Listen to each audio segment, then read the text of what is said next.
मित्रांनो, किरकोळ रकमेची लाच घेणाऱ्या मुख्याध्यापिका व सहाय्यक शिक्षिकेला शुक्रवारी लाचलुचपत प्रतिबंधक विभागाने सापळा रचून रंगेहात पकडले. बंडेरातील होली क्रॉस हिंदी प्रायमरी शाळेचे हे कर्मचारी आहेत. मित्रांनो, पोलीस सूत्रांनुसार मुख्याध्यापिका संगीता फ्रान्सिस धनवटे व अश्विनी विजय देवतारे असे लाच घेणाऱ्या सहाय्यक शिक्षिकांची नावे आहेत. तक्रारदाराचा मुलगा या शाळेत शिकतो.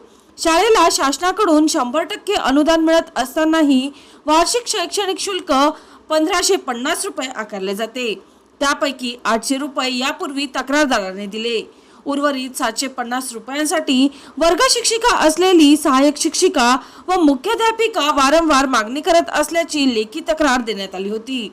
त्यानंतर लाचलुचपत प्रतिबंधक विभागाने ही कार्यवाही केली. मित्रांनो, विभागाचे पोलीस अधीक्षक मारुती जगताप, अपर पोलीस अधीक्षक सचिंद्र शेंदे, उप अधीक्षक उभय आष्टेकर यांच्या मार्गदर्शनात पोलीस निरीक्षक भरत जाधव, केतन मांजरे, अंमलदार उपेंद्र थोरात, वैभव जायले, शैलेश कडू, चित्रा वानखडे व राजेश बहिरट यांनी सदरची कार्यवाही केली. चला तर मित्रांनो, पुन्हा भेटूया नवीन बातमीसह.